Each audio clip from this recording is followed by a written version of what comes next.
이 착하고 순진하고 내향적인 아이의 핸드폰 속에 이런 판도라의 상자가 있으리라고는 상상조차 하지 못했다. 정말 요즘은 이게 판도라의 상자예요, 정말.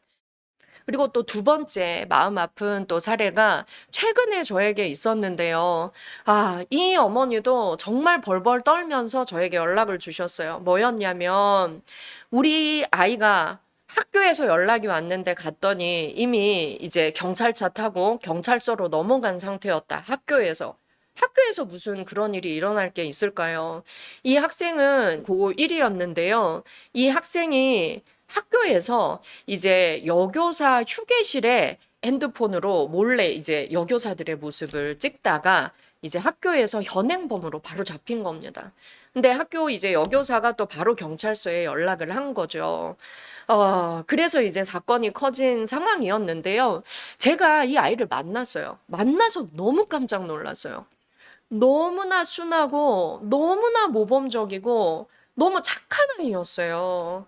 그래서 이 아이랑 제가 얘기를 좀 해보자. 왜 그런 일이 벌어졌을까? 그랬더니 이제 부모님은 나가시면 좋겠다고. 그래서 이제 부모님 나가시고 얘기를 했어요. 그랬더니 이 아이가 저한테 선생님 살려주세요. 이러고 막 울기 시작했어요. 그래, 그래. 나는 정말 너를 도와줄 거야. 무슨 일이었는지 얘기를 해봐. 그날 여교사 휴게실은 왜 들어간 거야? 여선생님 옷 갈아입는 걸 왜 찍고 싶었던 거야? 제가 물어봤어요. 그랬더니 선생님 저도 이 병을 고치고 싶어요 라고 얘기를 하는 거예요. 이 아이는 6학년 때 정말 가기 싫은데 부모님이 얘를 너무 잘 키우고 싶었겠죠. 부모님이 강제로 지인이 있는 해외로 얘를 조기 유학을 보낸 겁니다. 억지로. 근데 이 아이는 정말 내향적이었고 친구 사귀는 게 너무 자기는 힘들었대요. 그런데 부모님이 영어만 배워오면 네가 한국에서 정말 잘 살 수 있다. 가서 외국인 친구를 사귀어봐라 이러고 강제로 보낸 겁니다. 한국에서도 한국말 잘해도 친구 사귀기가 어려운데 갑자기 외국에 가서 영어도 못하는 애가 친구 사귀고 이게 쉬웠을까요? 정말 어려웠을 거예요. 그래서 이 아이가 가서 매일매일 밤새 혼자 울었대요. 그런데 잠이 안 오니까 이제 인터넷을 시작했는데 거기에서 이 아이가 음란물을 접하게 된 겁니다.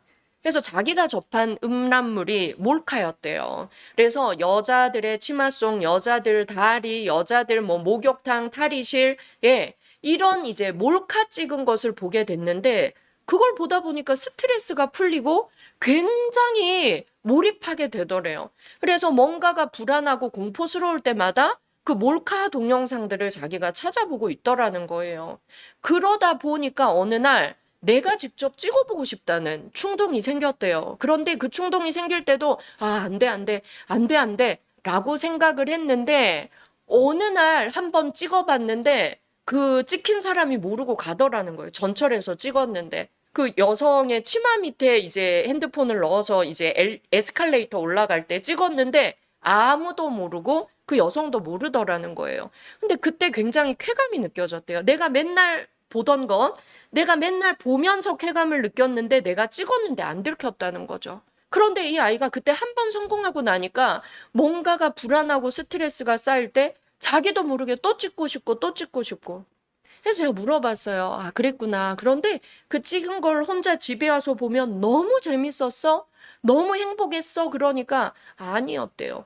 너무 무서웠고 죄책감이 느껴졌는데 이 아이의 공통점도 그래요. 이 아이도 취미생활 하나도 없음. 친구 잘 못 사귐. 오로지 공부하거나 혼자 가만히 있거나. 예.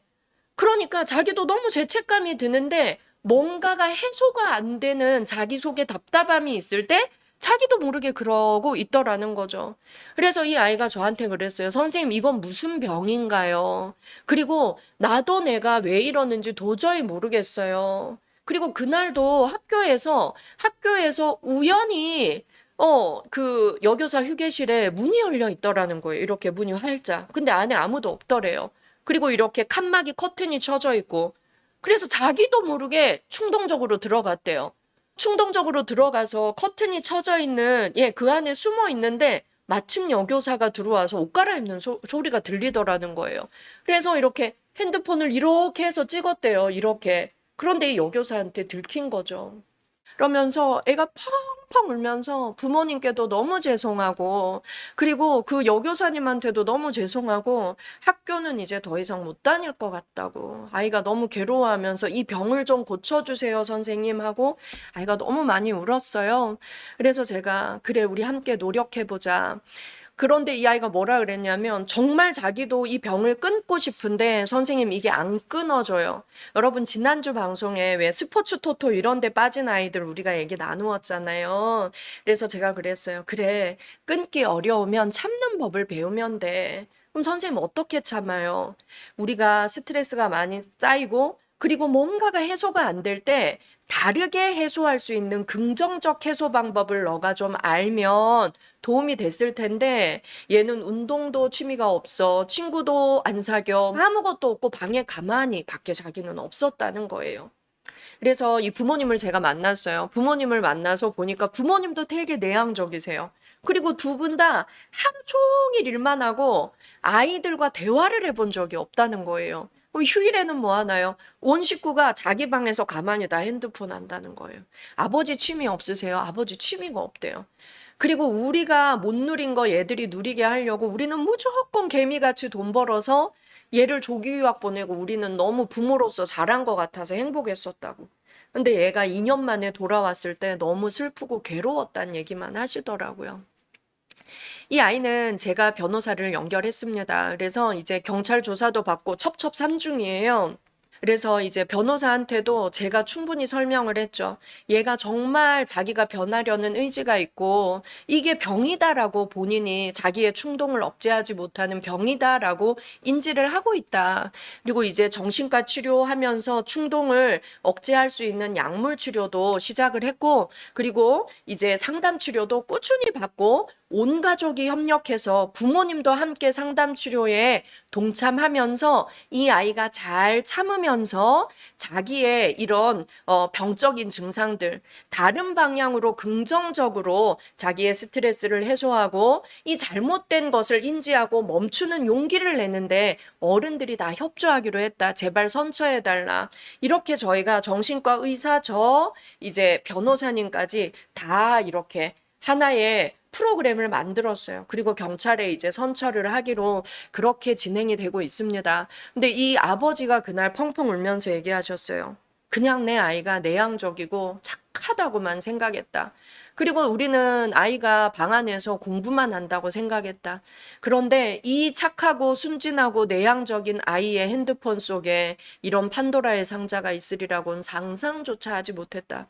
더 놀란 건 학교였어요. 이렇게 조용한 아이가, 이렇게 얌전한 아이가 학교도 너무 충격에 빠진 거죠. 여러분, 우리가 알아야 해요. 자, 내 아이가 너무 밖으로 뛰어다니고 놀고 운동 너무 많이 하고 친구들하고 너무 액티브하게 놀고 노래방 가는 거 좋아하고 그게 고민인 부모님들 많으시죠. 저는 오히려 그렇게 아이들이 발산할 수 있도록 숨통을 좀 마련해 줘야 된다고 생각합니다.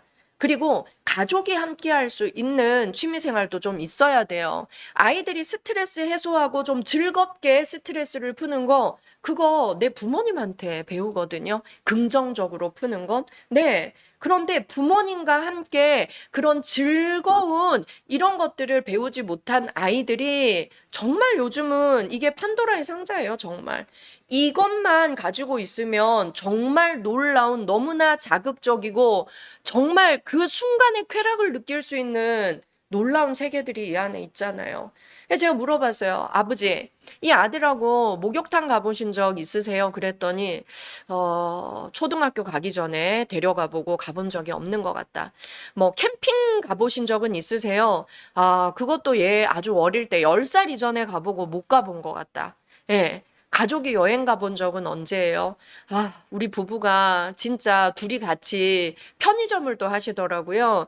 편의점 하느라 우리가 진짜 여행은 꿈도 못 꾼다. 그리고 이제 부모님이 한 사람 야간, 한 사람 주간 이렇게 하니까 온 가족이 함께 있는 시간도 진짜 없는 거죠. 정말 없었던 것 같다. 그래서 이 아이가 내향적이고 조용하고 방에만 있는 게 늘 너무 고마웠다는 거예요. 그런데 조용하고 내향적이고 모범생인 줄로만 알았던 내 자녀가 오히려 고등학교 때 이런 사건이 터지는 게 꽤 있다는 거죠. 이 부모님도 처음에 경찰서에서 연락받고 학교 갔다가 경찰서로 갔을 때 기절하는 줄 알았대요. 그리고 이 아버지는 그 경찰서에서 이 아들을 너무 심하게 진짜 이 경찰들 앞에서 이 아들을 막 때리니까 경찰들이 아버지 진정하시라고 말렸대요. 근데 이 아버지가 완전히 진짜 반정신이 나가서 이 아들을 때리다가 경찰들한테 물었대요. 근데 사실이냐고. 내 아들이 그럴 리가 없는데 이게 진짜 사실이냐고 계속 물으셨대요. 이런 경우가 많다는 거죠. 그래서 여러분, 정말 우리가 내 아이가 어떻게 스트레스를 해소하는지, 내 아이가 방에서 혼자 무엇을 하고 있는지 궁금하시죠? 관심을 좀 가져야 합니다. 그러려면 어느 날 갑자기는 안 돼요. 서서히 친해져야 되고 가족끼리 함께하는 취미생활이 꼭 있으면 좋겠습니다.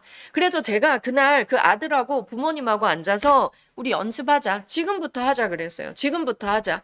그래서 이 아버지한테 아들을 안아본 적은 언젠 것 같아요. 그랬더니 아버지가 눈물을 쭉 흘리시면서 아들을 이렇게 쳐다보더라고요. 그래서 제가 아들한테 물어봤어요. 아빠 손 잡아본 지는 언젠지 기억나? 그랬더니 아니요 이러더라고요. 아빠가 무서워? 이랬더니 무서운 건 아니고요. 어색해요. 어색해요. 아빠는 늘 바쁘니까, 아빠는 늘 힘드니까, 아빠는 쉬셔야 하니까. 그래서 제가 오늘 아빠랑 이렇게 앉는 거부터 연습해 보자고. 근데 아버지가 잘 못하시더라고요. 그래서 제가 이렇게 등 뒤에서 아들을 좀 안아보세요 그랬어요. 그랬더니 아버지가 등 뒤에서 아들을 이렇게 안고 너무 많이 우셨어요. 그러니까 엄마가 이제 그 앞에 가서 아들과 아빠를 또 같이 안아주는 연습을 했어요. 그래서 추석 연휴에 연습하자. 하루 문을 닫을 수 없다면 좀 아르바이트를 쓰자. 왜냐면 내 자녀가 아직 미성년자잖아요. 이때 채워주지 못하면 성인이 되어서 더 큰 문제가 생긴다. 그래서 추석 때 우리가 뭐 하고 가족이 좀 놀아볼까. 그래서 멀리 가지 않아도 좋다. 그래서 탁구를 쳐도 좋고 배드민턴을 쳐도 좋고 볼링장에 가도 좋겠다. 그래서 뭐부터 한번 해보겠냐 그랬더니 아들한테 물어보겠대요. 그래서 제가 아이한테 물어봤어요. 우리 가족이 운동을 같이 해본 적 있냐? 한 번도 없대요.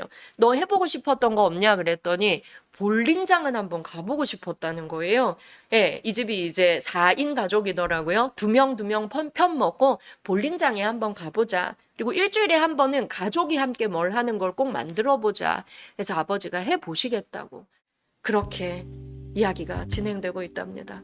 여러분, 이게 다 남의 집 이야기인 것 같지만 우리 집 이야기가 될 수도 있다는 것. 그래서 공부가 필요합니다. 다른 집 이야기도 공부를 해 두어야 우리 집에 이런 일이 일어나지 않게 예방해 줄 수가 있다는 거죠.